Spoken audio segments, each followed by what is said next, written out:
Hey, what's up? Scott Balkum here with Imagination Creation Films, and today, well, it's Friday, and that means it's your day to talk to me and, ask questions and, tell me how your day is going, because my day's going super. So I don't have the intro going because I'm in a different set, and I only had 7 minutes to set this up. So this is what you get. You get the relaxed Scott, the soft, inviting Scott, the hey, how you doing, Scott? Because, well, Friday. And so I've got my my trusty cigar here. Do you have your cigar? Because Fridays wouldn't be a Friday without a trusty, wonderful, delicious cigar. And of course, if you're underage, don't smoke cigars. Make sure you make your own choices for yourself and don't do it by peer pressure.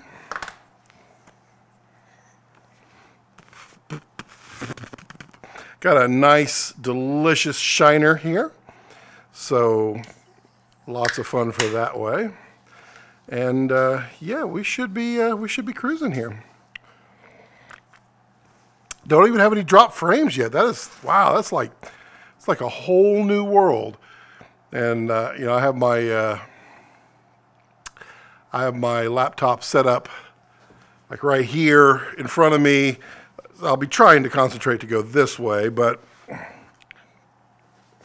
sometimes get that nice glow. Oh, hey Rex.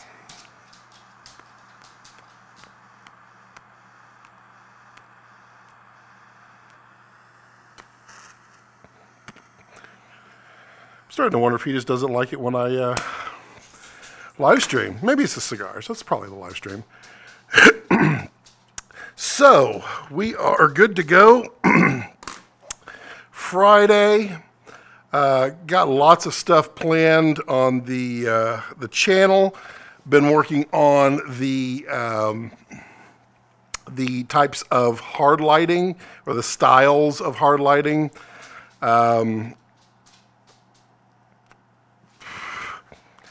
A dazzling place I never knew. Hello, Jason. Hello, Tyler. How are you guys? It is so good to have you here today. I even have my house shoes on. Of course, if you know anything about me, you know I'm always wearing house shoes because it's how I roll.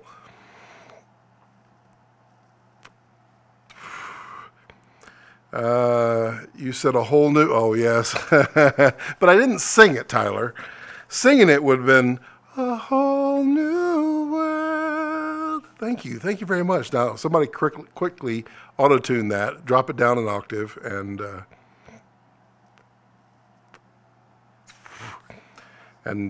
we'll see how it goes from there. Tyler, are you back in the U.S. or 'cause you were elsewhere, were you not? I feel like you were out of the country somewhere. Hello, Bill Howard. What's up, my friend? Finishing our challenge video right now, processing. Yeah, I understand that processing. That was beautiful. Thank you, Tyler. I sing like a cat, usually. I credit my talent to my cigars. Thus, I have no talent. It's going to be a constant text day.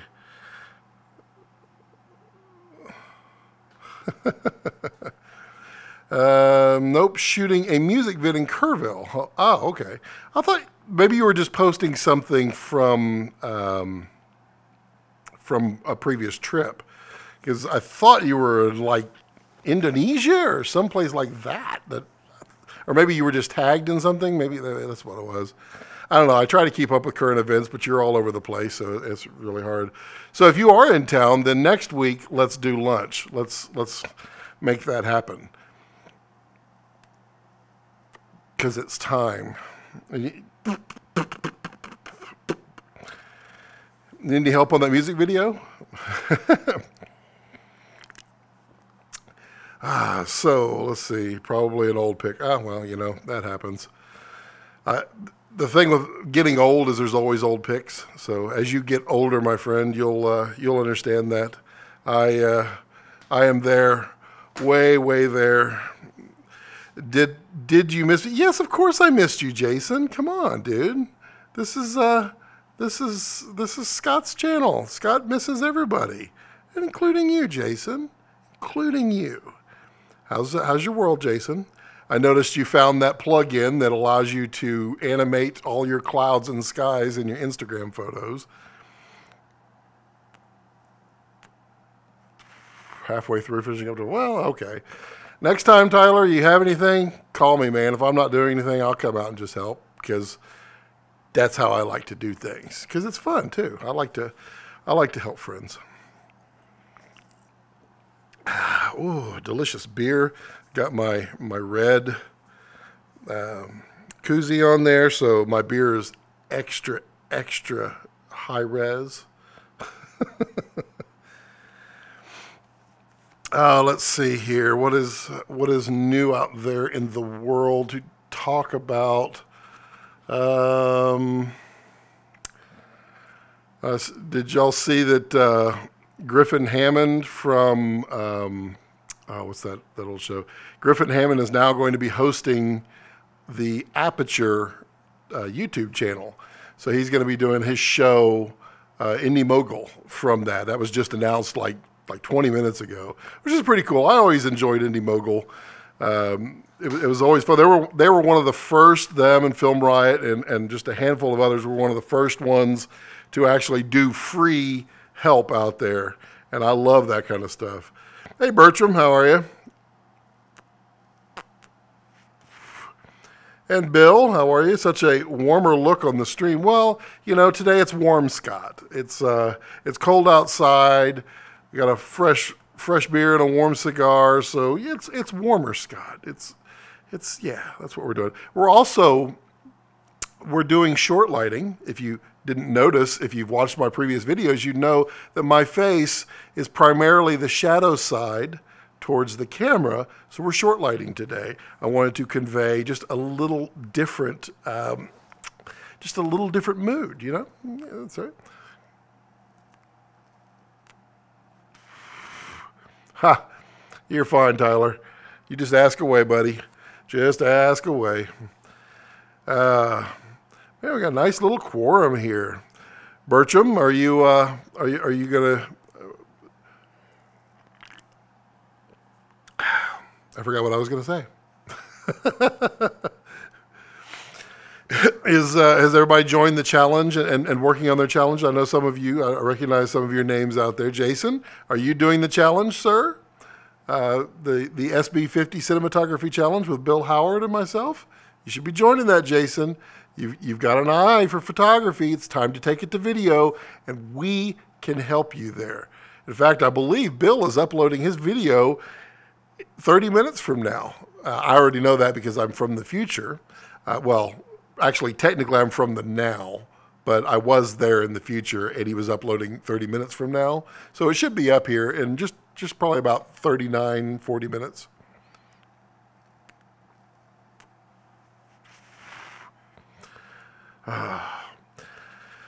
So let's see what is going. So the studio is actually in mobile mode.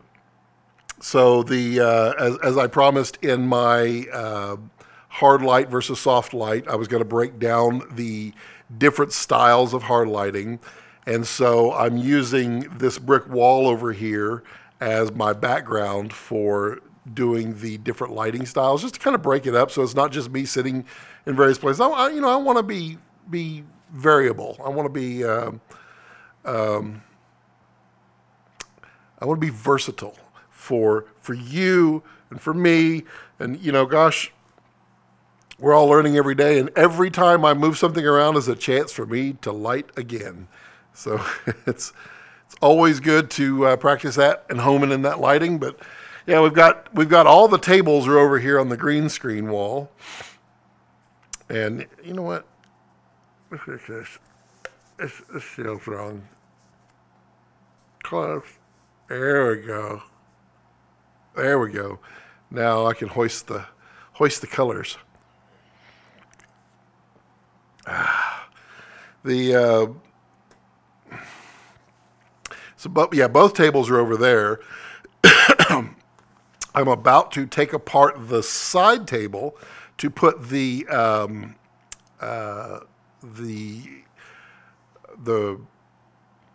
cooktop. Couldn't find the word. I was thinking range, but it's not a range. It's cooktop. I was to put the cooktop in there for the cooking part of my wonderful world of channels, and I'm working on a puppet build for, I think I mentioned it last week, but a puppet build for this channel who will be featured. He's going to be an interesting character. He's going to be your average, typical, full of him or herself DP out there in the world. So he'll always be full of tons and tons of information that may or may not have anything to do with what you're talking about.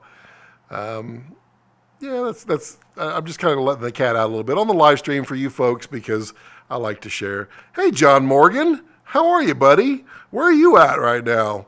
Are you by chance at home for a change? That's just. I keep lagging. Do I? I don't mean to lag, Jason.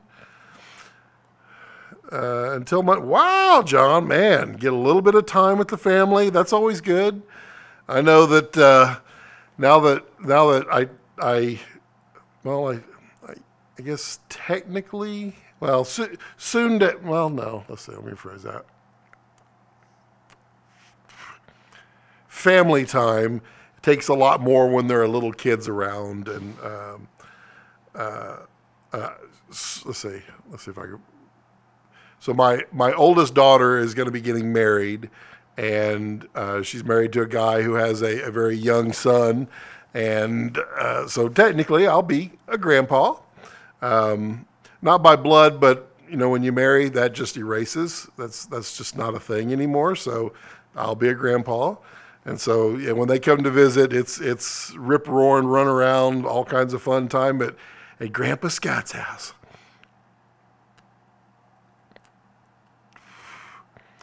One 2K mole, a couple flexes, and a diva. Huh. A 2K mole is pretty bright. I guess when you put a CTB on it, are you inside or outside? Where you're lighting? It's like, Jason, reconnect, because I'm not dropping that many packets.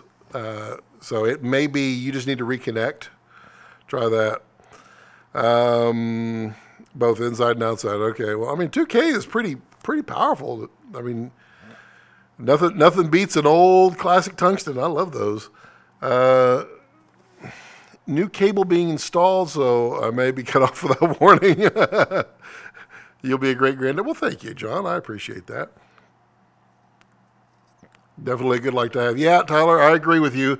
I have. I've been looking for a 2K Airy, just one that somebody's trying to get rid of on Craigslist or anything like that. Because I'd love to have a full 2K tungsten because they are punchy. I mean, I've got the 1K Fresnel Airy. I've got the 1.2K HMI. It's a Fresnel. I mean, the 1.2K HMI is brighter than the 1K, but it doesn't feel like a whole lot. Of course, when you gel the 1.2K down to CTO to get it to tungsten, then it's not quite as bright. Or when you go take the 1K and CTB it to the daylight, well, then it just knocks off. But man, there's just something about tungsten. I mean, other than your electric bill. And plus, it's wintertime, so we all like to be under the hot lights. I will sleep listening to Granddad Balkum lagging. I believe that the technical term is pawpaw. That is what my title is going to be. Yeah, I kind of like the lighting back there. That's reflective. Oh, it's my shadow. Okay, that explains it. So just the quick little lighting rundown here for those of you following along on our home game. I just got the Aperture 300D up here. It's running, is it like 16%? It's not very bright. And it's about, I would say, about 5 feet from me, just kind of up and to the left. It's got a grid on there and a soft box just to kind of give it that soft, warm, well, not warm, but soft, low shadow. And then right over here, I have just a little 1-foot quasar, and it is providing the fill. Since there was a lot of discussion on the Facebooks about quasars today, I thought I would just go ahead and just live stream with the quasar because that's how I roll.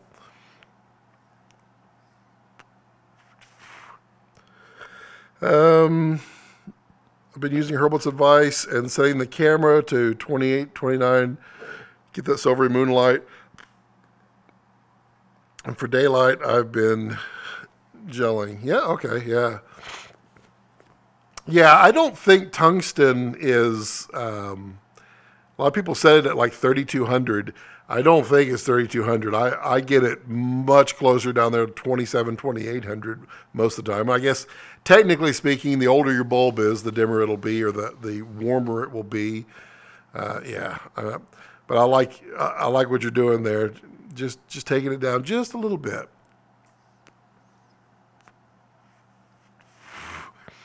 John, you doing NAB this year? I'm going to be road tripping out to NAB, so it'll be fun and excitement this year. Trying to do it as budget friendly as possible because full-time filmmaker Scott doesn't make near as much money as full-time working Scott. So Scott has to be super budget friendly.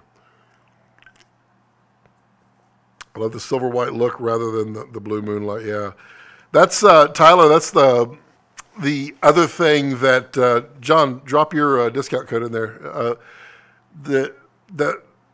Tyler, I use the Shane Hurlbut said if you're going to try to emulate moonlight, you don't want to use white shears on your windows. You want to use gray shears, and it's truly amazing. When I swapped them out to nice light gray, that I don't have it on right now because it's the moon's not out. It's a new moon.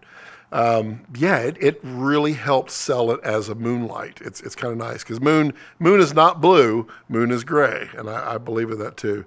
Yep. So if anybody's going to NAB and you want to get the exhibits pass for free, use John Morgan's exhibit code down there. Just type that in on the NAB show website and register for your free exhibits pass because it's normally $150, but your good friend John Morgan here from Blue Shape Batteries, which happens to be one of my favorite batteries. Well, it is really actually my favorite battery, but I mean, there are other batteries that Blue Shape just doesn't make, so I have other favorites, but maybe they'll branch out a little bit.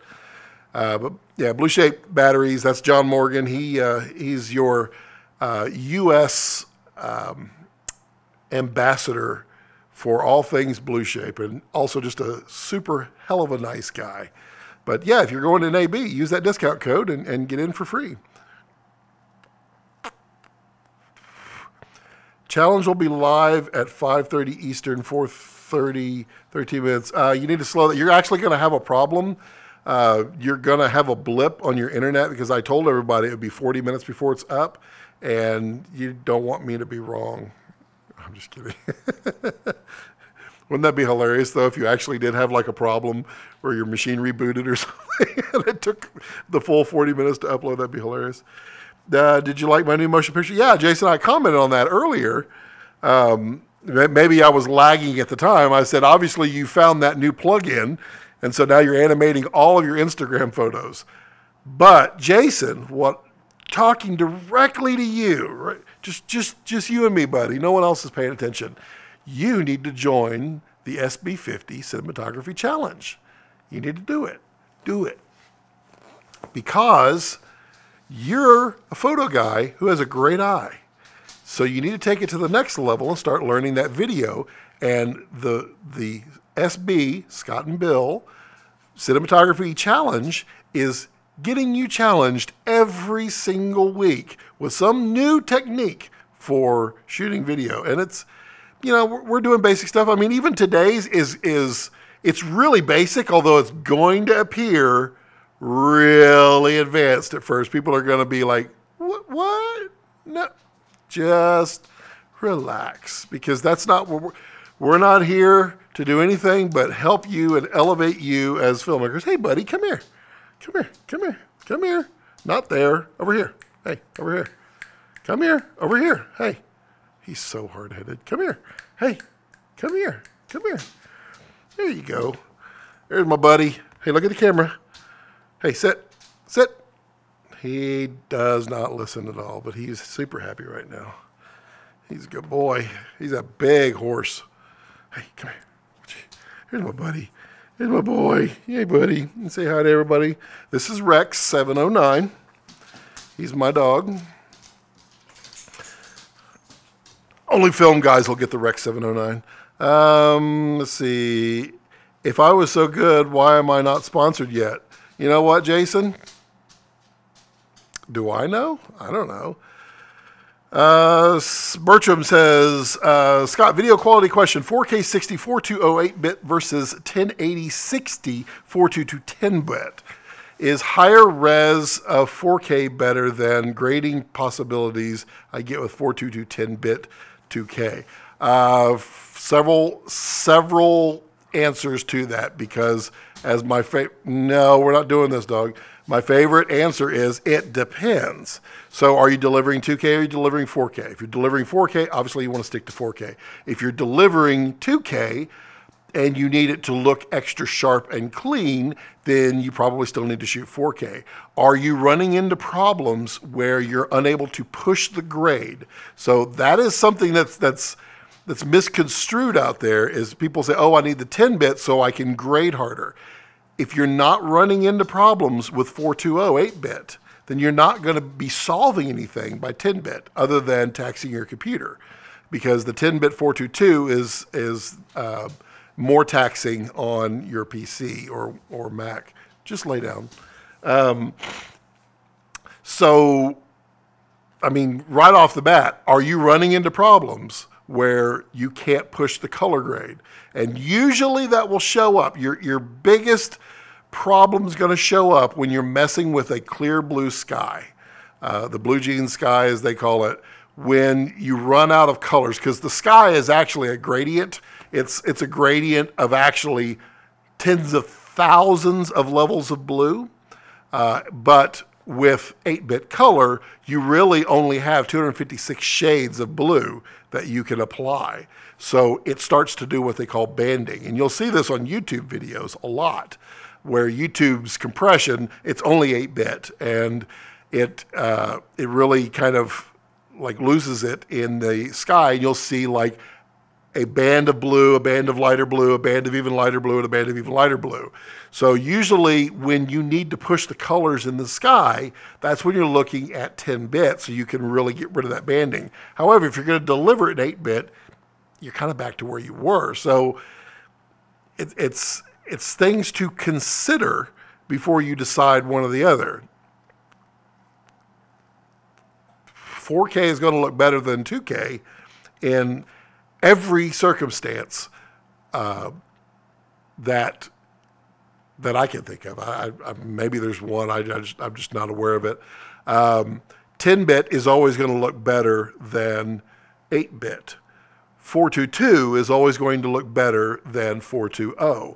And all that has to do, for those of you following along in our home game, that has to do with the codec itself that it's recording to, and how it is taking the color information versus luminance information.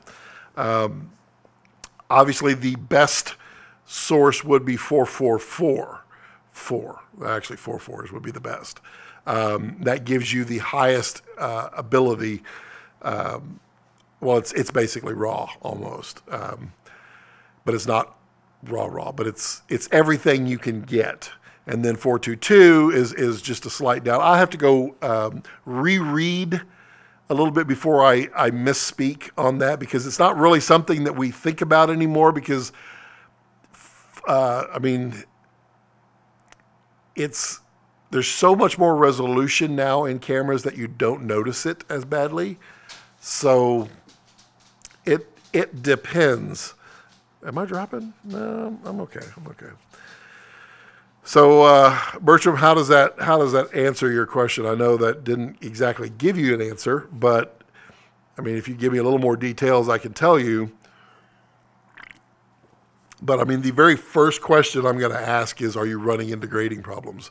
Are you having problems where you can't push the color?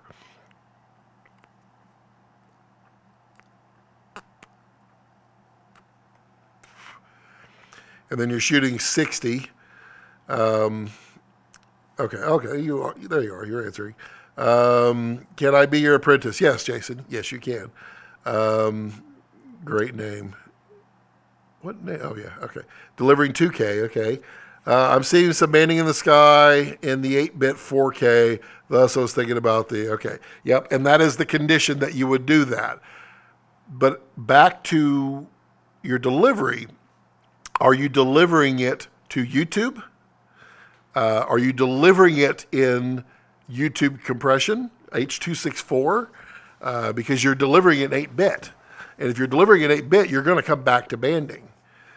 Because, again, there's only 256 colors of blue it can use.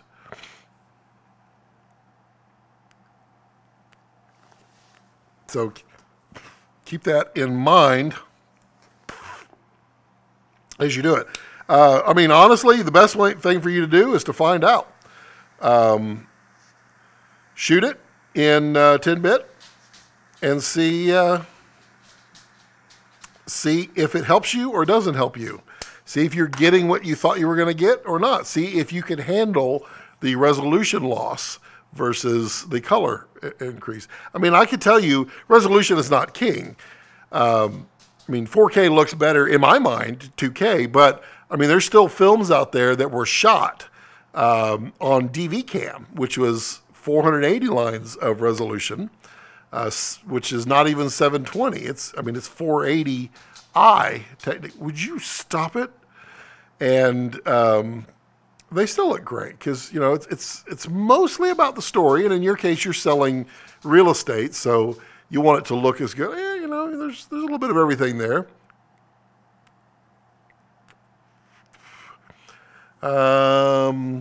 What edit software am I using? And there's Lewis Photographic. Here I am again. I primarily edit with Premiere, Adobe. I don't care for the way Adobe does things. I don't care for the monthly service fee. I don't care for the 70 other packages that I don't use that I have to pay for on Adobe. But I do like its consistency. It always crashes, but no, I mean, I can do things in it quite well. It's quite punchy in its performance. I color, for this type of stuff, I color in Premiere. For the higher end stuff, like that VLA, a short film that I did, I colored that in Resolve. Mostly because Resolve is just 1,000 times better than Lumetri for color grading. I mean, everything that Resolve does for color is better than Adobe. However, I used to be a Final Cut Pro user before they switched it to Final Cut Pro X. I couldn't stand that editing style. But I mean, I've used Vegas. I've used Hit Film. I've used Premiere. I've used Premiere since back in the 90s. I have used, what was the one? I can't remember the name of it. It was, I don't remember. I've used several others out there. But, you know, it depends on what you're doing, too. I mean, Hit Film, they have a free product, and it works great for people who just need basic editing. Let's see here. Good point. Not delivering via YouTube, but it is 8-bit final delivery in the current time anyway. Yeah, Bertram, try it. I think you're going to find it's going to ultimately look the same, but the 4K might look a little clearer. But you know, judge for yourself. Let me know, though. I'm interested in your point of view. Did I miss the task for the challenge? You did not. It is being released in approximately 16 minutes right, Bill? He's uploading it now. It's not Bill's fault. It's actually 100% my fault. I was up late last night working on a music video with a buddy for, I don't know, till about 2 or 3 o'clock in the morning. So, yeah, I did not shoot my my part of the challenge. And in fact, sadly, after reviewing my footage, because I had to get it out really quick, I missed my focus. So I screwed that one up. You're going to notice it on the challenge examples. You're going to see, oh, Scott pulled soft focus. That sucks. Yeah. So you could wave that over my head. That's cool. Resolve is awesome for grade. Agreed. Yep. Let's see here. Off top of your head, do you know, will the GH5S do, it will not do 10-bit. Oh, external? I believe you can go out 10-bit on the Panasonic. I would need to double check that, but I'm fairly certain that both of them will do 10-bit out through the HDMI. But are you sure you want to do, I mean, let's see, 4K 60. Yeah, I think it does. I think it does. We'll have to Google that to find out. I am an Adobe guy right here. Have peaked at Resolve, but would really need time investment to learn it. Yeah, Bertram, when I was working on that VLA, I started to look at the editing function of it because I was not doing so when you work from Premiere into Resolve and then back into Premiere, there is a loop that you need to do, and I was not doing things properly, and so I was having lots of timing issues in Resolve, and so I was in the editor trying to figure it out. Oh my God, it is not intuitive, but neither is Resolve. I mean, Resolve, it takes a learning curve, but once you get it, and it's fast and powerful, and power windows are an amazing thing, and gradient power windows is an amazing thing, and Resolve saturation is an amazing thing, and it's free. So yeah, it's hard to beat that. What does this 422 mean? Lewis, I don't want to misquote it. Gosh, if somebody could chime in with it, that'd be better, because so it has to do with, gosh, it's the color and luminance information on the channel. Let me look this up. You know, I want to be right rather than wrong. 422, there we go, chroma subsampling.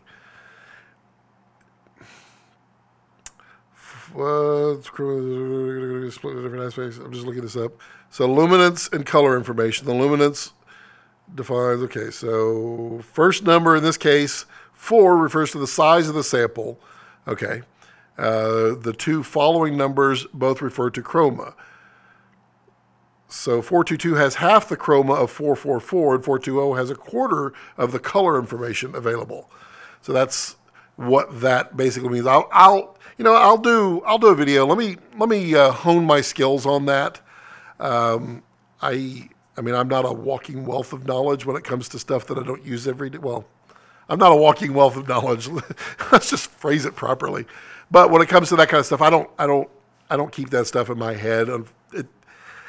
I don't really use it that much. I mean, I know 422 better than 420, 444 better, 4444 even better, but it all comes at a cost. And you know, I've found I mean, if I could shoot at 422, I always prefer to shoot at 422, but I mean, it depends.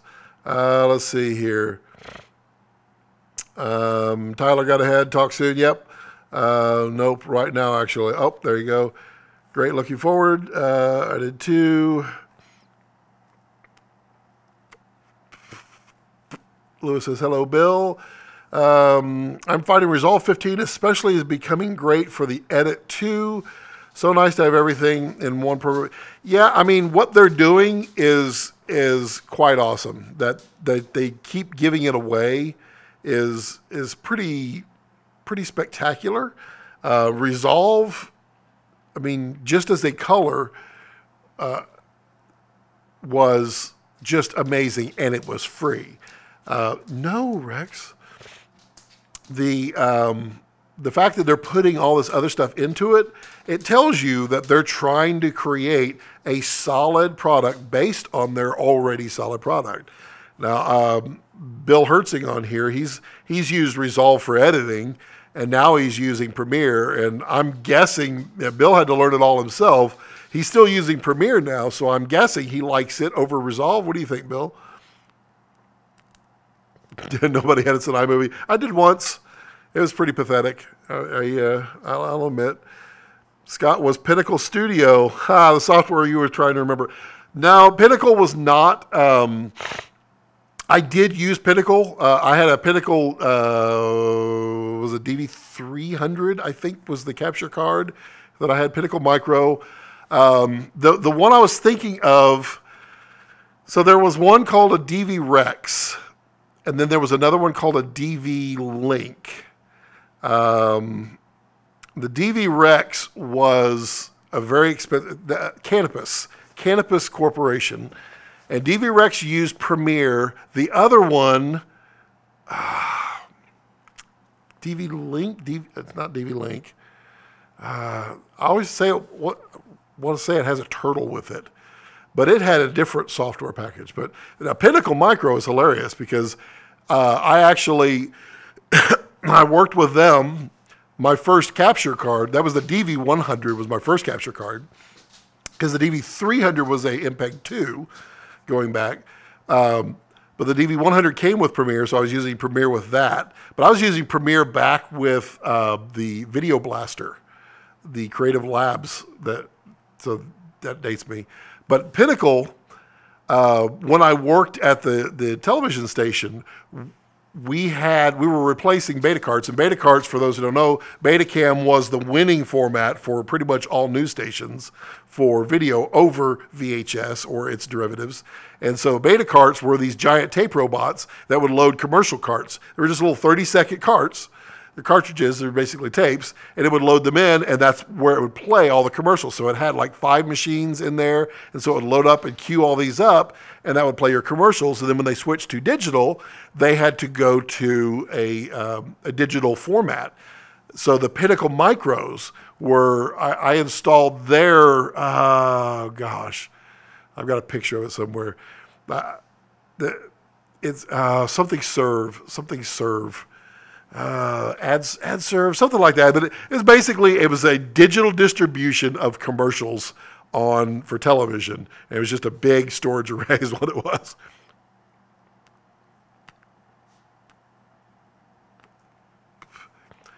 Let's see here. That would be awesome video, Scott, the whole 422. Yeah, Bertram, I'm going to do that. Bill, hello, everyone. Let's see. Bill, actually, the GH5 and GH5 can't do, there we go, 10-bit. No, not internal, Bertram. Need some, yeah, right, okay. Did I miss something up there? Okay. Bill Hertzing, I had it in Windows Movie Maker. Windows Movie Maker was solid. Actually used WMM and Premiere, yep. Bertram, 10-bit. Trying to push this sucker. Well, that's what we do. We push. And when we outgrow our camera, that's when we upgrade. But you shouldn't be outgrowing that GH5S yet. You should be maximizing. Whew. All right, let's see here. Vlog profile, Vlog Lite. Premiere edits video faster than result. Yep, low resolution version. Fun fact, I don't know anything about editing.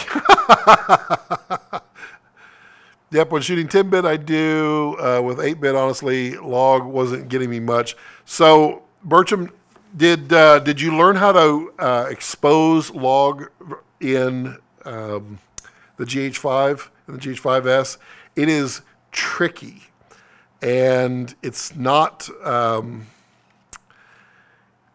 it's not smart. That's the only way I can put it. So when you put it in Vlog, you need to go in and display your full histogram, because in there you cannot allow your levels in your highlights to go above 80, which is the second line down from the top line in this graph.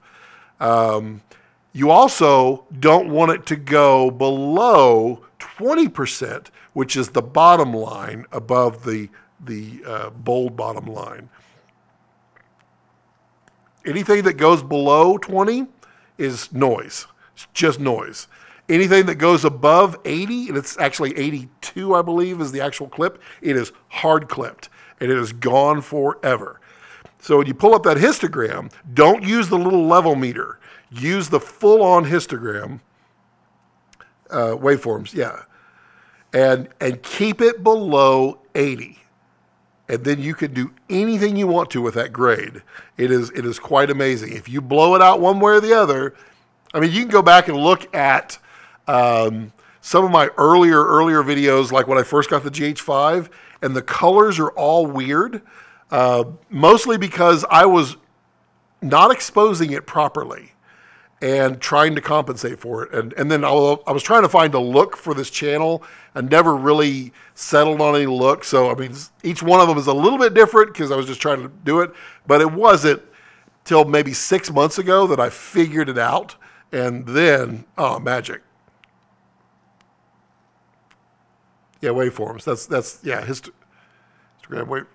Yeah, wait. Here, pull it up. The weird thing about it is it won't show up on an external display, which stinks because I like to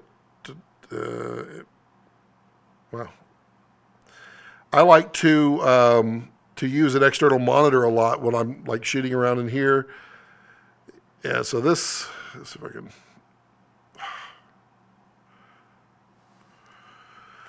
So this guy right here.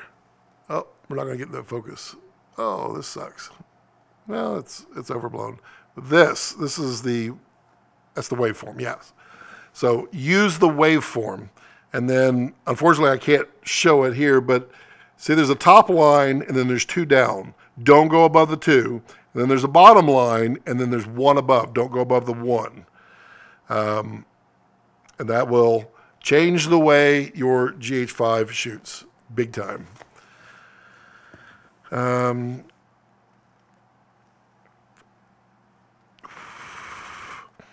Let's see, what else is there? You know what's funny? Yes, I do.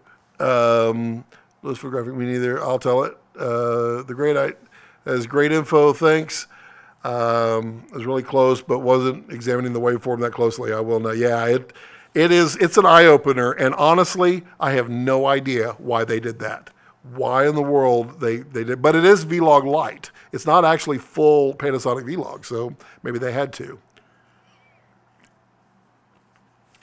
But it will absolutely keep you from blowing out highlights. And blown out highlights on a GH5 is pretty nasty. It hard clips.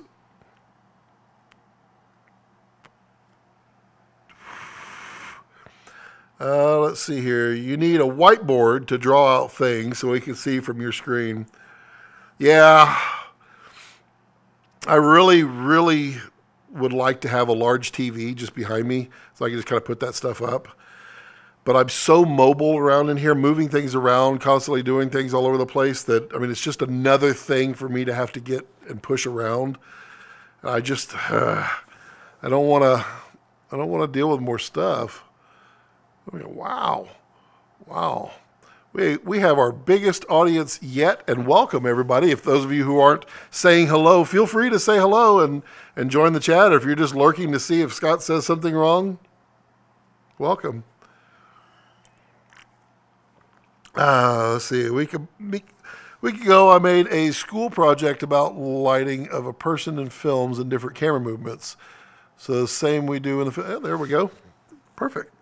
Well, and that's kind of the goal of the challenge, is to get people thinking about different movements and what they mean. I'll be doing, I mean, I've got so many things to cover in my cinematography 101, but I don't want these videos to be super long because people they're not going to follow them.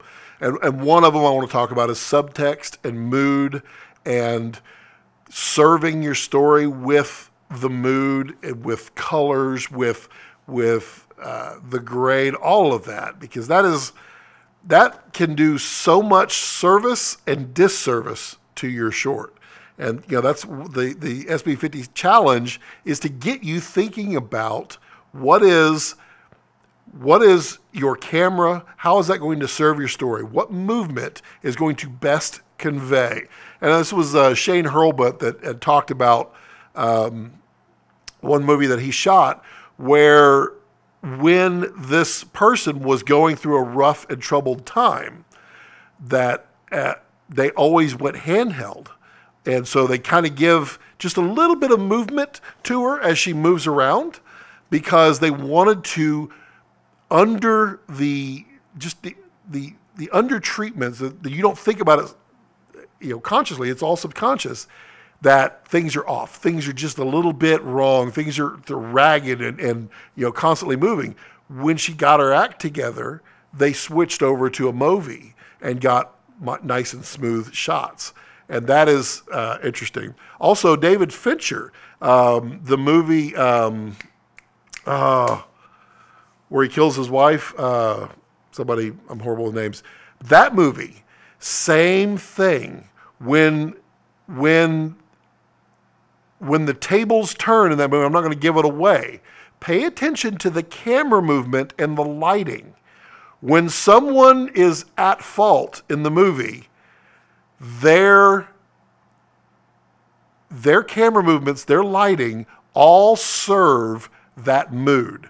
When they're vindicated, or when something changes in that, those camera movements swap, as do the colors, everything. It's brilliant. Gone Girl, that's what I'm thinking of. Let's see what we got here. Glitzy Glam TV Productions. Hey, Scott, just tuning in. I enjoy your channel. Thank you very much. I appreciate that. That's exactly what I did, Lewis. Blah, I certainly try that now. Oh, wait, we missed out. Use the flip out screen on the GH5 waveform monitor, the external. Yep, that's the way I have to do it as well. Bertram giving it out, Jim shots. A chance to do this will be something pretty new for me. Let's see. Sorry for the lack of quality in the challenge video. Yeah, I blew my focus, and we should all give Bill a hard time for his audio. And maybe I'll even shoot something other than a house. Ooh. So Scott does that's good motivation. Just to keep me from chastising you. That's good. Let's see here. Jib is perfect for a house, though. Yes, it is. Jib is perfect for a house. A jib and a slider are two fantastic for a house, because you always want movement, and it's a great way to get movement in there. Bertrand, but I make no promises. Oh, I know you don't. Oh, I know you don't. I had my issues, video and audio. Just so everyone understands, and we're not trying to make excuses for it, but Bill and I both have 1,000 things that are going on. And so we're trying to squeeze this in addition to everything else. And we do it because we love it. And we're going to try to make these schedules perfectly. I mean, we were just talking a little bit ago about how to release this review of week 1 and how we're going to actually do it and then give it to you guys so that you all can, take from it. And we're still trying to figure that one out, where it'll be something that we can easily do, and it gives you guys enough information. We're not going to be able to feature everybody, but we'll be able to point out some things and give our opinions on that and such. So we're still working on that. So I mean, we're doing this in our spare time, trying to get this thing to be awesome, and as well as work our normal jobs and get paid. So just bear with us on the quality. We'll get into a groove. We will.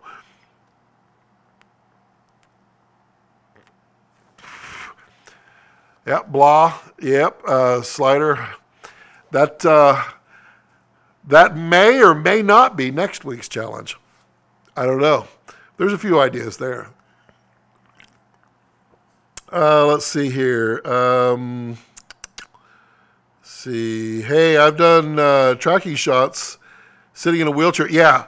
Wheelchairs are amazing. And it wasn't until Better Call Saul that the mainstream world of filmmakers saw that. And they're like, oh my God, it's such a great free, well, it's like $60. You can find them on Craigslist. Such a great way to get a great dolly shot because they really are smooth. It'd be cool if you all included great examples of pan or tilt. Yeah. I mean, so my dilemma is when I have the time to shoot my intros or my segments for the challenge, I don't have anybody here. So I can't have a subject. My dog is absolutely not helping. He just kind of does his own thing. No one else is home, so I don't have anybody in the shot. I did for my hard lighting breakdown videos. I did snag my wife and stuck her up in front of the brick wall for a little bit, just so I could get something out of it. That's a great episode. Which one? Hold on, I gotta get another beer here. Which one's a great episode? I'll let my dog out. I'm still talking. I'll pretend to be reading your comments while I get that other beer. Ooh, it's nice outside. Wow.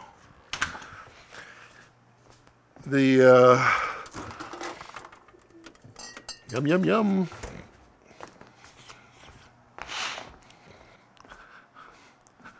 I kind of like the little chair here, but it's not super comfortable when you have a table in front of you. Ah, yes. Yum, yum, yum.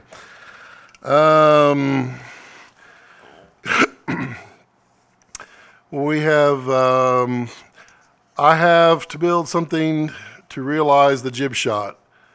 Lewis, do you? Did you watch the video? Because there's several options there. I mean, I have built jibs all my life. And you know what? I got to remind myself. So I ran across, it was about a week ago. I ran across a dolly that I had built, gosh, what would that be? 15 years ago, using skateboard wheels and plywood and some aluminum angle iron and PVC pipe. It was actually really good. It worked really, really well. I still have parts of my jib that I built out there in my shop. That, I mean, I had it was about 12 foot that I had, and I built it, and you know, it works. It's okay, but when I got my first Kessler, there was no comparison, and I haven't touched it since, because when you build something purpose-built, where you spend time engineering, it's welded, it doesn't squeak, it doesn't wiggle, and you get better results.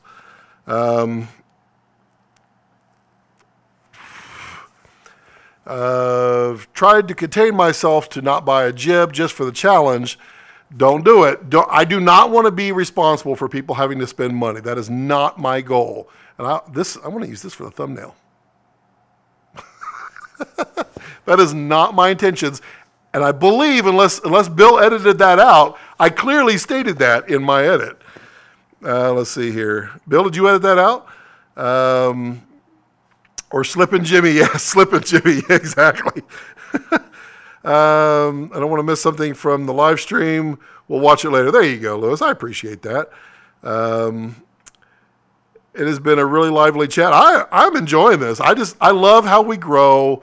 I love all the people that come in and keep the conversation going because, I mean, there have been some humorous versions of this as well. But there have been times when there's been one or two people out here on the live stream, and I still live stream because, you know, I'm just here. I just want to chat, just want to have conversations and discuss. And I mean, and if you want to click that super chat, go right ahead. I'm not going to stop anybody. There was the 2 times that YouTube had changed my live stream to private. I don't know how it got changed. I don't think it was YouTube, but I didn't do it myself either. But every time I would post the video, no one could join it. And so I live streamed twice for about 30 minutes. And the second time I said, there's something wrong. Not one person has joined the live stream. So I chatted for like 30 minutes with nothing. And I didn't post those. They're still out there, but I didn't post them because they're hilariously bad because I don't have conversation. But then I learned that it was because it was private. Let's see. Bill Hertzing. These early ones are primarily getting to move us down familiarity with terms. A little later in the challenges, we'll be doing specific shots. Oh, yeah. Oh, yeah. That works. No, still there. Yeah, okay. I bought a whole bunch of frying pans to my pan challenge. Is that right? Yes, it is, Bill. Now, we're doing only, when you're doing the pans, you want to use cast iron because cast iron has a little more weight. And what it does is it keeps it from being jerky as you pan the pan around. Lewis, he was being funny. He was,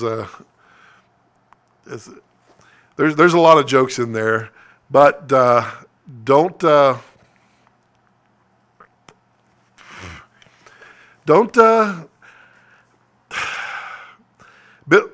Bill Howard and I have gone back and forth on several of the DIY and or if you don't have that, how to even go further on a lot of these things. And that's why, like on the Jib Challenge, I wanted to make sure that I did it 3 different ways. Now, you can get better results with a full-on professional jib. You can get better results with, like, if you have a gimbal, you can get better results than handheld.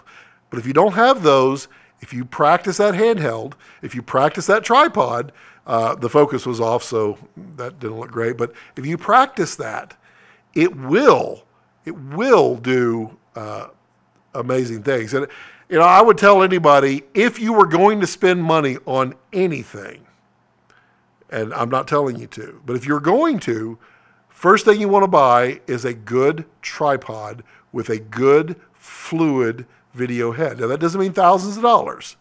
Manfrotto makes very inexpensive one. Benro makes very inexpensive ones. But get a fluid video head, and you will find that it is so much easier to do a pan and tilt for that kind of stuff. And thus, if you're doing your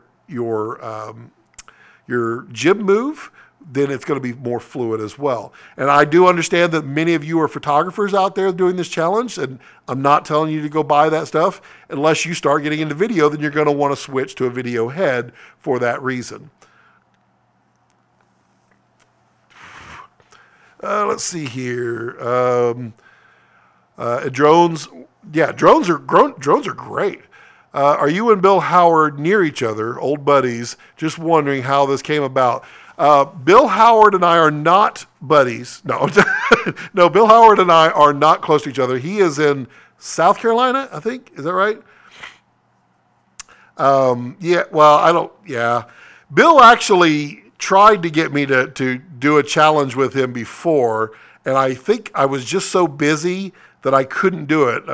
That was you, wasn't it, Bill, that said, hey, let's shoot something back and forth and try to one-up each other? What that was?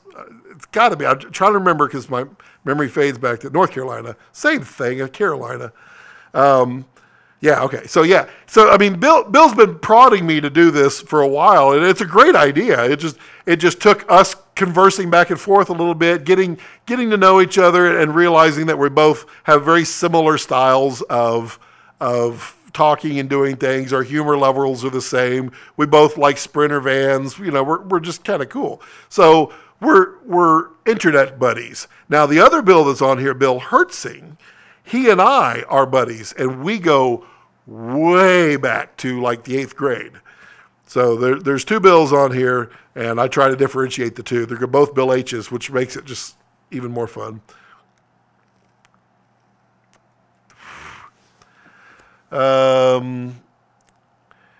The Andor heavy duty and not as expensive. I don't have any experience with that, but read reviews on these things, and you know, if you're buying it on Amazon, then check the reviews carefully. Make sure that the first 6 reviews are always going to be fake. I don't know why. They all the Chinese companies, all that, they all put in, you know, their first 6 are, it was great. It did exactly as I wanted. It is so super smooth and fluid, blah, blah, blah. Find one that has a lot of ratings. And then all you're looking for is the fluid movement. Some of them will say they're fluid, and they're not. There's some Manfrottos that say they're fluid heads, and they're not.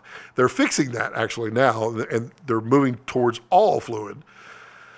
But Benro's a affordable solution. They are a clone company. I mean, I don't really care for Chinese clones, but if you're budget minded, buy the Benro. Unless you're going to buy their jib, please buy the Kessler. Don't buy the Benro. If you happen to look at the Benro, you're going to find it looks 100% like it was copied from the Kessler, and I wonder why. Because Kessler been around for a long time, and it's a great product. So the Kessler's a little more money, but I love that company. I love the owner. He's just a super great guy, and I will support them all the time because they make great products. Let's see here. But I mean, if Endure, I'll have to check that one out. And I did a video on tripods a while back, and went through the various examples and explained them. So flip way back in my videos and find the one on tripods. And there's a little bit of information on there on video heads as well. Bertram actually have an Andor among a few others. It's actually very smooth and stable. Well, there you go. There's someone in here who is going to tell you that it is fluid and smooth, so it's probably a pretty good tripod. Bill LOL, Bill Ho, and Bill He. It's really good. Let's see. It is built like a tank. Pretty sure I could take someone out if I dropped it on them. Well, yeah, they are good self-defense devices. Who else wants to test? See, I like Sattler. I just can't afford Sattler. I spent so much money on my Miller. And in fact, you know, let me just do that. Grab that real quick because I can and I will, because I'm good enough and I'm smart enough, and doggone it, I think people like me. Oop. There we go. So it's not in focus, but a good fluid head is fluid right here. So notice how it takes a little bit of effort, and I can actually, basically the more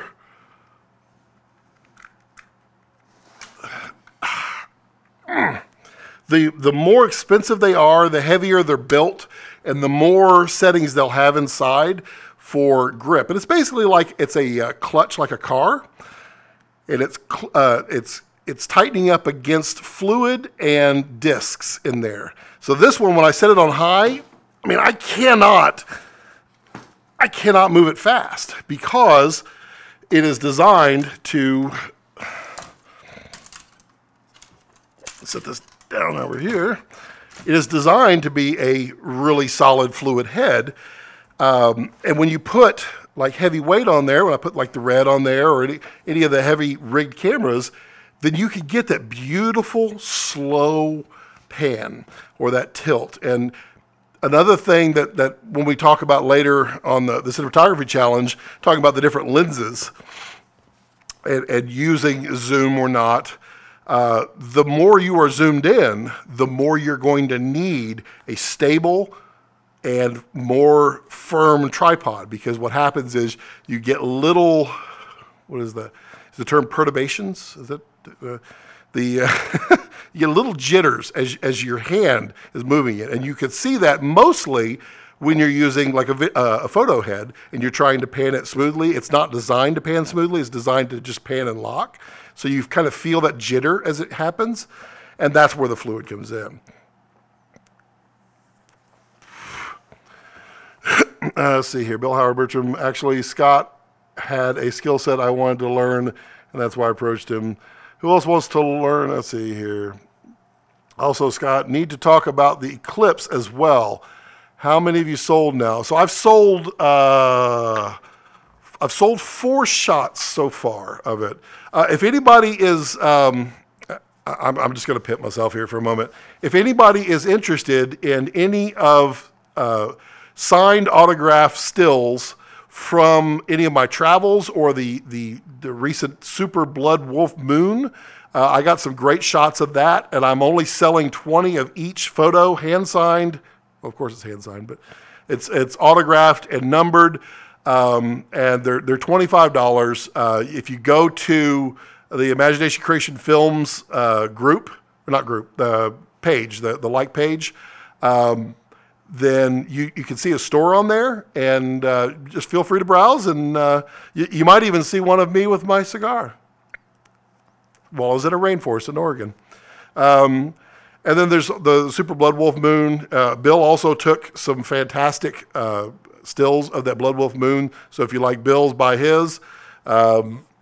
It's just another way if you want to provide any kind of support towards me and get something out of it. It's cool, But if you don't, no problem. Let's see. The one I use with the bridging, okay, micro jitters. Perturbations I got from, what was that movie? K-Pax. They use that term, and I always love that term, and it means wobbling. I'm writing pretty fast. Well, you're not writing, you're typing. I did catch the meteor strike as well. Did you? So I need to know exactly when it happened, because I was actually shooting, the GH5 was shooting 10-bit. I was shooting 422 10-bit 4K on that the entire time, and then I was shooting stills with the Sony. And I looked through, I have like an hour and a half of it, but I did not see the blip, didn't catch it. But if y'all didn't know, that apparently a meteor hit the moon during the totality of the eclipse, and it was a quick little blip.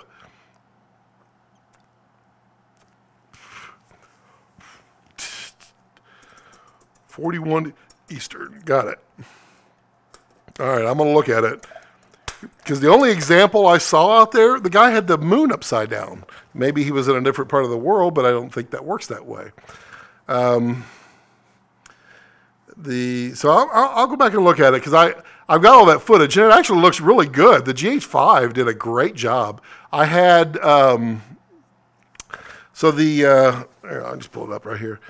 I had the GH5 with the 70-200 on it, and then I had it where it was in crop mode on the GH5, so that it would make that basically, it had the speed booster on it, so it was probably about a 300 millimeter, and it looked pretty nice. Let's see if we can see that. So that's the size of the moon that I captured with the Sony, and I had the Sigma 150 to 600 with the 2X on it, and this is actually a picture of the photo that you would get, the autograph. See the little autograph down here that you would get with purchase, and 4 of them are gone. There's only 16 left. But the detail in there is pretty amazing. I had the 2X on that Sony, and then the Sony was capturing it at 47 megapixels. 42. That's twice I've misquoted that thing. So it is really, really detailed. I really, really appreciated that camera at that particular moment. With the 2X on there at 600, that's 1200 millimeters, and it was great. Let's see here. Wow, that is crazy. I had it in the first 3 bracketed shots. Really? Wow. Glitzy Glam, a close friend has been shooting a lot of my projects on a camcorder for the past year, and I've become a fan of them. How do you feel about using camcorders for film work? I don't dislike them. I don't personally own them anymore. I did. I mean, I went through just a number of the camcorder models. What I ended up not liking about camcorders is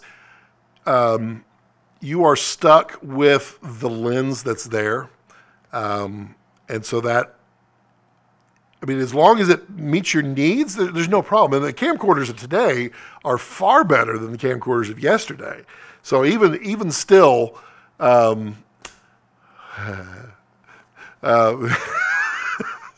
just remembered a video I'm about to shoot with camcorder. But I don't have a problem with them. If they do what you need, then you don't need to switch. There's no reason to change if it meets your needs. A lot of times they're fantastic for fast, like the term run and gun, which is getting overplayed now. But if you need to get somewhere quick, hit record, just zoom in real fast. You don't know how to focus well, or you don't want to zoom in manually or anything like that. You want a nice mechanized everything. Then they're pretty hard to beat for that. So I can't say that there's any beef with them at all. I mean, I've owned. Going all the way back to VHS and Super 8, but then when I started getting to the prosumer or semi-pro cameras, I bought the Canon XL1, which was that big white removable lens job that sat on your shoulder, and it shot DV, and then I had the little GL1 version of it. From there, I went to the XL1S, and then from there I jumped straight into the HVX 200, which is a Panasonic, which was a camcorder, but it shot in P2 cards. It also had a much better codec. It was a pretty substantial camera when it first came out, and that was right at the time when Red was coming out, and I was back on the fence, back and forth on that. I still have all of my old P2 captures from my P2 days, because it actually stored them to a P2 card is an old PCMCIA card, which for those of you who don't know, it's an old thick card that you slide into a laptop. Inside there were 4 SD cards that were in a RAID 0 so that they could get the high speed. And so I had these cards. These cards were like $600 for a 4 gig card, but it could capture the really high quality that was coming out of that. And then from there I went to DSLRs. And then from the DSLRs I went into the higher end cameras. Let's see. Blood Moon is a tough one to get much detail on. Full moons are looking flat anyway.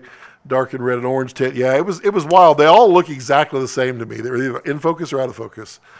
I was filming the clips at 120 frames a second. Great slow-mo action. No, just kidding. So a meteor hit the moon at the same time as a supermoon. Yes, while it was dark. And it was just a quick blip. But it's pretty amazing. I don't like camcorders much too. Yep. At first, people were wondering if it was bad pixel. That's what I was saying. I thought maybe it was a hot pixel because it was always just a blip. I thought for sure you'd see some kind of explosion, but I guess no one caught it. But I guess if more than one person had it, yeah, don't get me wrong. Yep, okay. When shooting on camcorders and tape was interesting that you could edit in camera, sometimes saving you time. Very useful, something like in interviews. Yeah. Yeah, the HVX 200 had P2 cards, and it also had mini DV tape.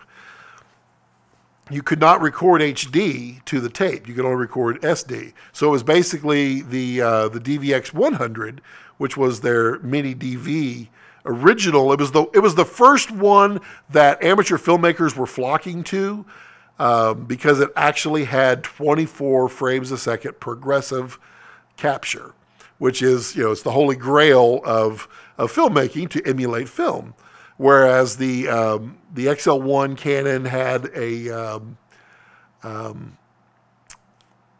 had a 24p mode, but it was actually using 2 frames. It was really weird, and it looked okay, just didn't look great.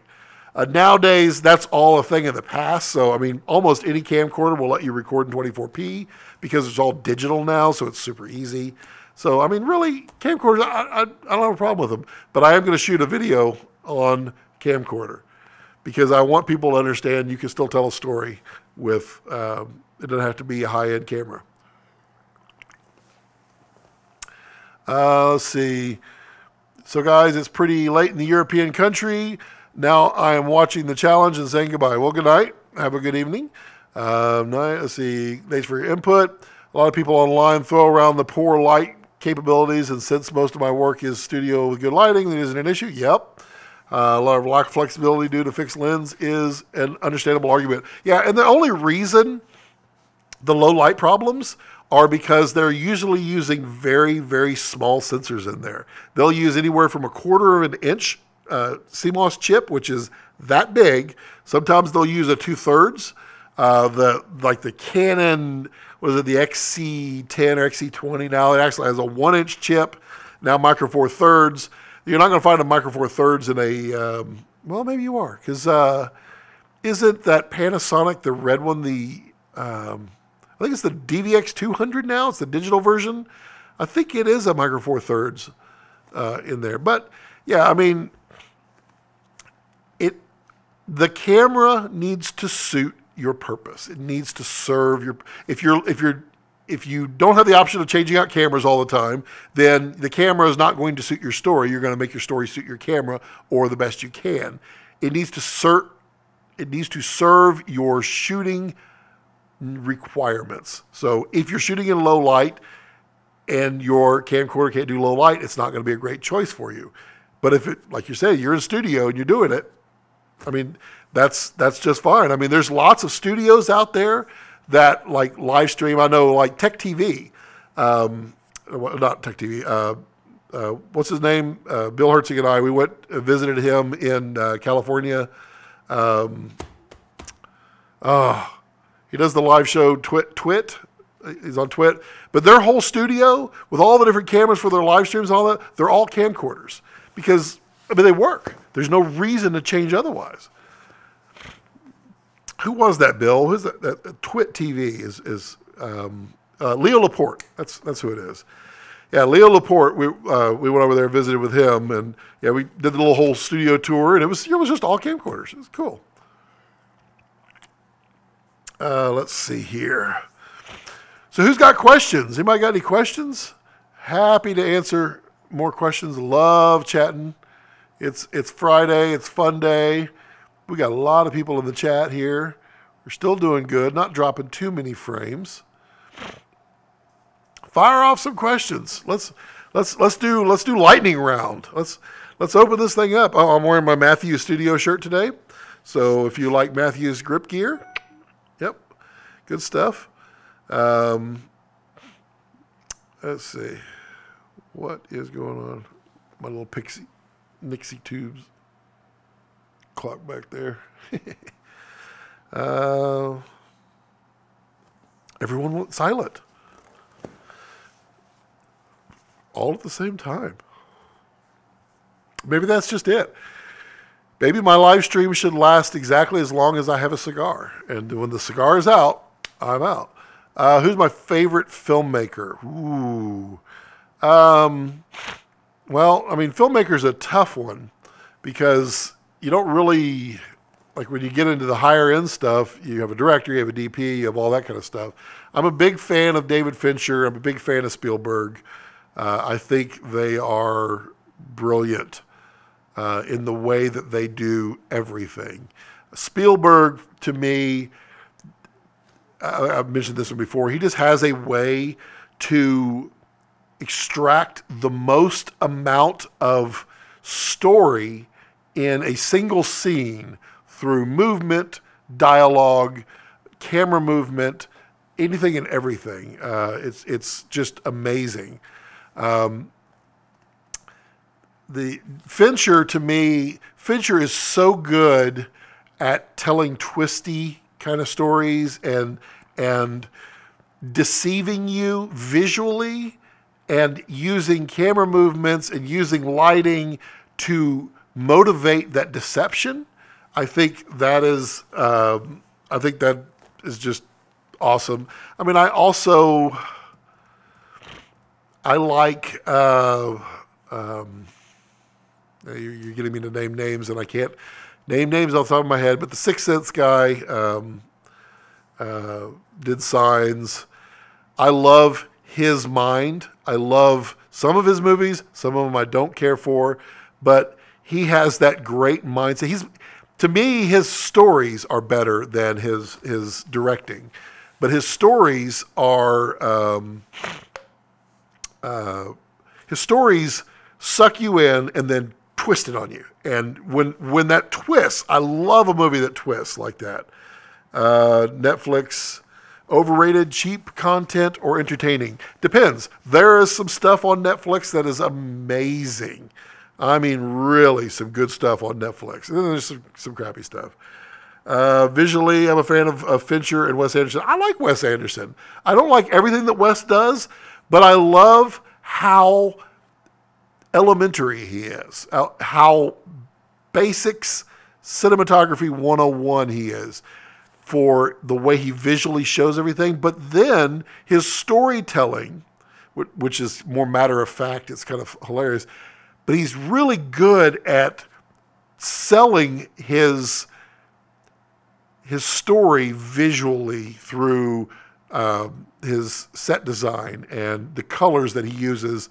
I mean, he has a palette that he uses for each movie, and they are not allowed to stray from that palette. And it shows in everything.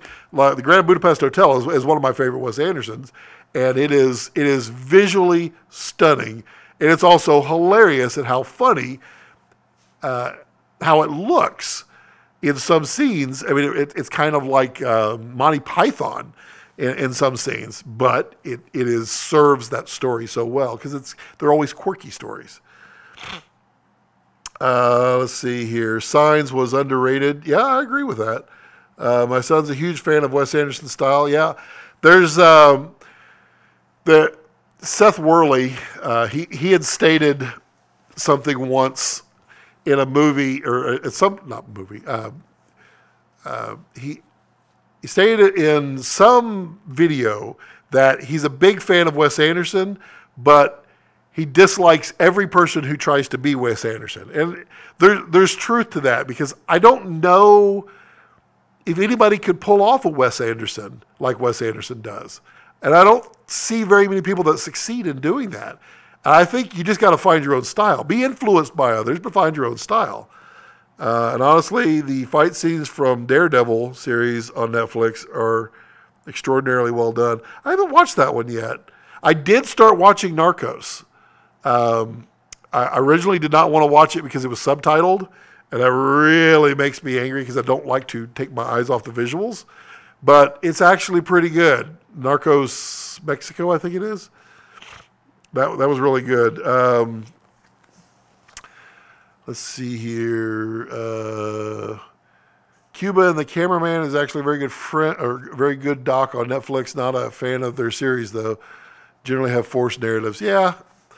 Honestly, the fight scenes, Daredevil series, extraordinary. Yeah, okay.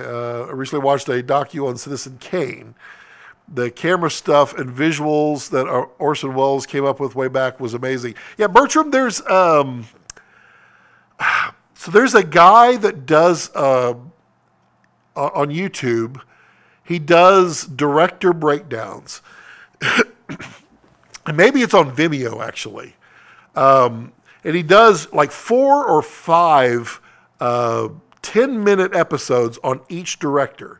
He does such an amazing job of breaking these directors apart so you can actually see their how they learned over time and how they improved. He did them on he did one on Fincher. He did one on no, he didn't do one on Spielberg. He did one on 2001: Space Odyssey, The Shining. He's also one of my favorite ones that I can't remember his name now. He did one on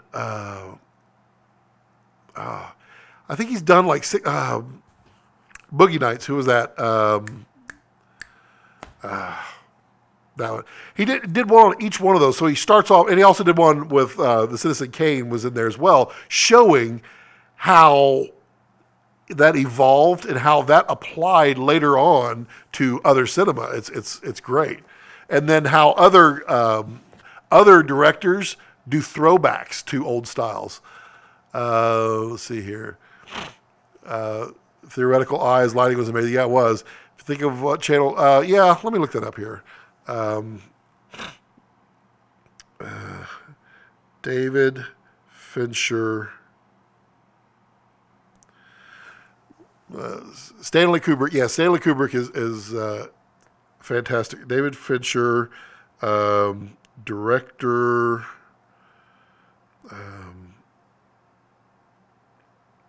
Breakdown.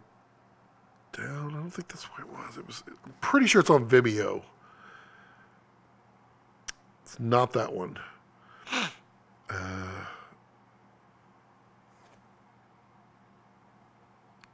Sorry, just Googling right here live on directors series. I don't want to see the videos. Director's series, is that it? David Fincher? Yes. It's called the Director's Series. Look that up. You'll find one on Fincher. It is on... it's on Vimeo. Yeah, okay. It's by Cameron Burl. B-E-Y-L. Bell. So, yeah, he did all of these different ones. There's one on Kubrick series. He did... come on, show me the rest of them. I want to show me the rest of them. But... watch those. I mean, if you are a storyteller or a fan of directors, watch those videos because there's more in that than you could possibly hope for. It's such a great little breakdown of their styles, their influences, their learning curve, their progression as a director. It's great. Also, if you have HBO, go to the HBO On Demand and look up Spielberg, the documentary. Fantastic doc. Talking about Spielberg and how he started from nothing and just wanted to make movies. Good question. Vimeo or YouTube? I am not a huge fan of Vimeo. I am not a huge fan, mostly because it almost always fails when I need it to. I do have Vimeo. So that I can post. The professional market, when you post to Vimeo, they're like, oh, you must be somebody, far more than YouTube. YouTube, instantly, people get turned off on it. I don't know why. It means nothing to me. It's just a video. But I have the Vimeo for the professional stuff and the YouTube for me. This guy edits. Yeah, that's a good YouTube channel. He really is. He's pretty good. I really enjoyed this guy edits breakdown on Casey Neistat. I thought I think that was the first one I saw of his, and then I just went and just binged all of his stuff.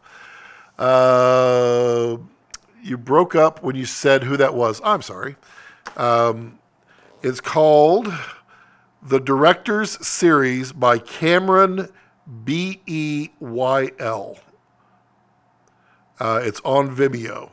But if you just type in The Director's Series, on Google, you will get there. And there's a ton of them.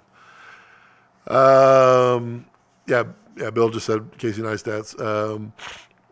Vimeo for me, we use it for delivery to clients quite often. Quality far surpasses YouTube. Yep.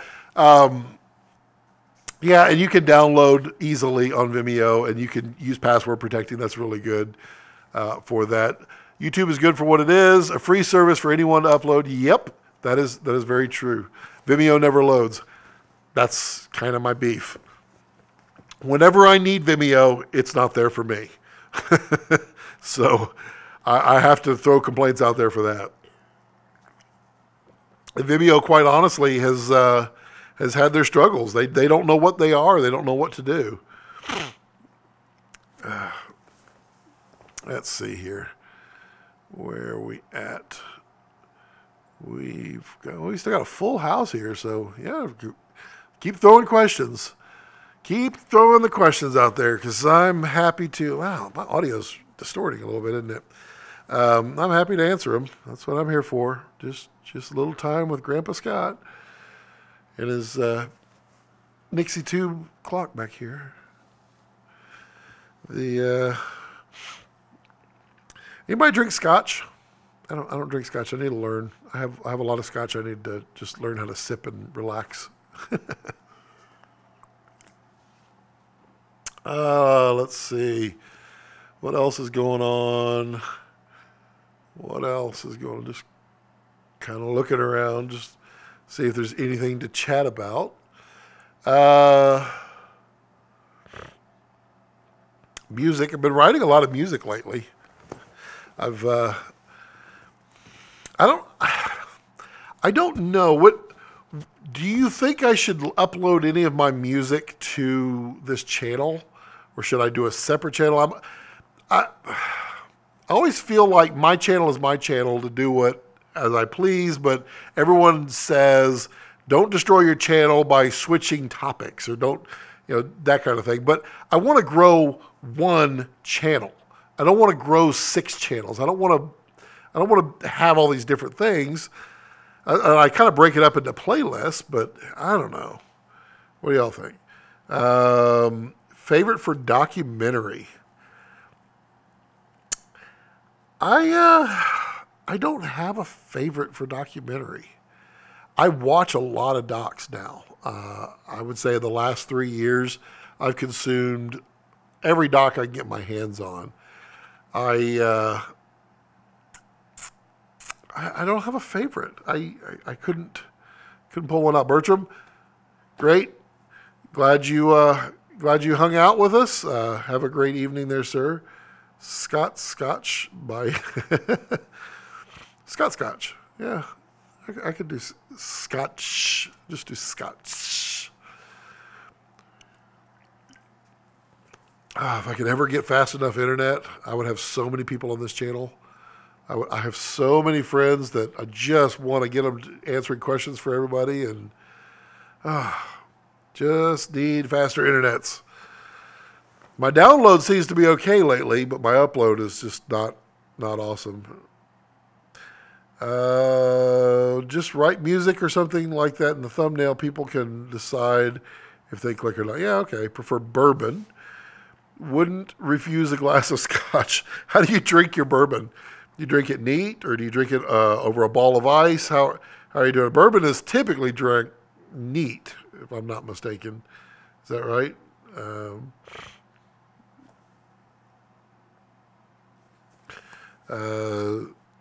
Scotch. Music Mondays. Well, Mondays is usually when I release my Cinematography 101. And I have, if you've noticed right now, my delivery schedule is release on Monday, live stream on Friday. And I kind of want something in the middle. And maybe Music Wednesdays would be interesting. Great YouTube channel called How to Drink. Well, I know how to drink. I just don't know how to drink it where I can tolerate it. Am I glitching? What is up with that? That's weird. How's this setup working? I don't like the tripod in my shot now because it kind of blows my visual. Get out of there. Oh, hey, son, you bother me. There we go. Let's see here. I did, you can't see them. Yeah, you'll be able to see them in my lighting breakdown video where I got these really cool animated LED bulbs that look like flames. And I hung those on my brick wall, giving it a kind of an outdoor backyard feel. Oh, that's a good idea. I could just call it porch stories. I like that. That's one of the reasons why I wanted so many different textures in here, just so I could shoot against different backdrops and different, and just get different ideas. So I could do like a little weekly series on porch stories where I set up that brick wall like a porch. I could do that. I could so do that. I'm going to do that. Ooh, no. Let's see here. Prefer it on the rocks. Okay, yeah. There's a great YouTube channel. Let's see. Drink food, water, then drink again, then water. That's the key. To me, I don't like twangy drinks, anything with a twang. And the scotch and the bourbon, all that hard liquor, it's really hard. I mean, I kind of make a face when I drink. And maybe it's just an acquiring of a taste. I mean, the same thing with coffee. It's hard for me to drink coffee unless it's like covered in like everything that's not coffee. And scotch. I mean, I have a huge selection. I have it for anybody that comes to visit. But it's just sitting there, and it needs to be enjoyed with cigars and such. So I broke out my silicone molds, and I've got now some ice balls being freezing back there. And a drop of water. I bought bitters for that. You do a wonderful job of being well lit, but with a low light feel. Well, thank you. That is exactly this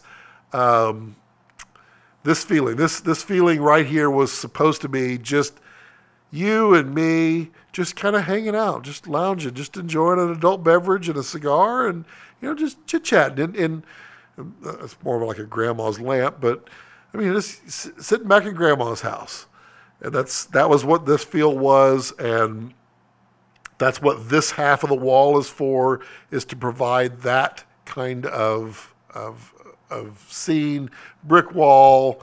Then I've got all my backdrops over there, which I'm going to do a breakdown on the backdrops. I've done several of the paper backdrops here in the last few Cinematography 101 videos. But now I want to show what you can do with just white seamless paper and a color light. Just any light that will just throw color back there, because you can basically get colored paper for free. It's always important to build a good protein base. I suggest steaks. I enjoy steaks. I do enjoy steaks. For my birthday the other day, it was hilarious. My daughter, she's always trying to one up the food game, and so she knows I love steaks, and so she made me filet mignon for my birthday. She brought me 2 of those steaks. One of them had a fried egg on top. And I looked and I said, a fried egg? Because fried eggs are really great on everything. But I'd never had it on a filet. And I said, filet is probably the one thing you don't want to put the fried egg on. But it really wasn't bad. It really wasn't bad at all. Blah is correct. Water really opens up the flavors. Interesting. Okay.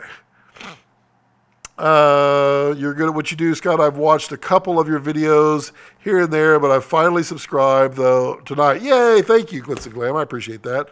I was very intrigued by your lighting video. Well, thanks. That's what it's for. It is. It's 100% for me sharing what I know, and I don't know everything, but I can share what I do know, and it will help hopefully others who don't know that, who can then learn that and just branch out from there. I'm not trying to be the end-all everything. I'm not trying to be your one-stop shop for anything other than my wonderful good looks and gray beard. No. The lighting videos, and I've been breaking them down because I feel like there's a lot of misinformation out there that people get hung up on. And you don't need a lot of this information, but if you know this information, you can grow and base your career on that. But thank you for the subscription. I appreciate that. Feel free to go back and watch some of my other videos and some of my travel videos where I traveled the country, and we'll be doing that again soon. So, yeah, just enjoy. Bill, it does for sure. Water opens up the flavors. That is really interesting. I am not so bold as to try to drink scotch while live streaming, because the faces that you guys would be able to freeze frame on me would be horrible. Just horrible. It'd be like, it's just, I don't know what it is. I mean, beer can get that way at times. You get skunky beer, it makes you kind of twitch.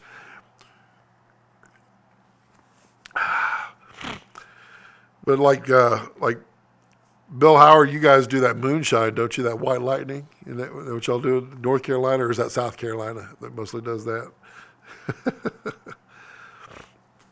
I love these Friday live streams. I really appreciate all of y'all dropping by and saying hello and chit-chatting and asking questions. I mean, I really enjoy it. Oops, clicked on the wrong thing. Just wanted to see. Yeah, okay. It's winding down a little bit here. So if anybody doesn't have any further questions, I mean, if you do, type one up real quick or just say wait and then ask your question. And otherwise, let's see here. North Carolina and Tennessee mountains, however, I am dry. Oh, you're dry. Oh, okay. Well, just know that it takes a lot for me to hit the subscribe button. However, your videos and the content you offer is invaluable. The way you break things down is basically simplicity is well, thank you. Beautiful thing, beauty and simplicity. Thank you. I humbly thank you. I don't know how to say other than just thank you, and that's what I'm hoping for right there. Is that so? No, I hope that somebody gets something from it that makes them just think a little bit different, and that's it. And I truthfully appreciate that. Okay, so if nobody else has any questions, I'll just wait like 10 seconds to see if anybody types. Whoa. I will sign it off. I don't like these to go too long. I will make this, sorry. I will make this video, as I do with all my live streams, available later. It comes out in like 2 hours after it processes. So you can go back and recap if you so desire. But really, thank you all, each and every one of you, for being a part of this live stream, for being a part of the channel, for being part of just this community. As I say over and over again, this is a filmmaking community on YouTube. We're trying to bring everybody together. And my friend Bill Hertzing right there on here, as he has told me, and I have adopted it in my life, that is, you can learn at least one thing from every single person you meet.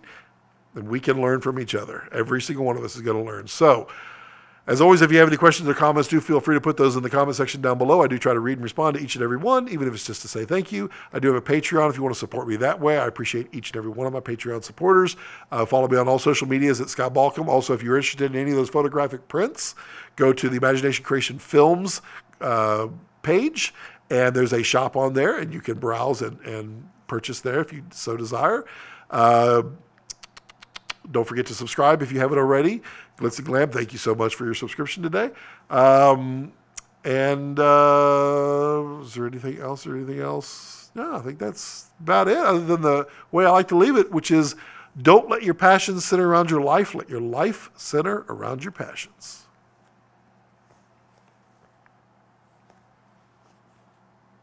I'm just posing for the thumbnail.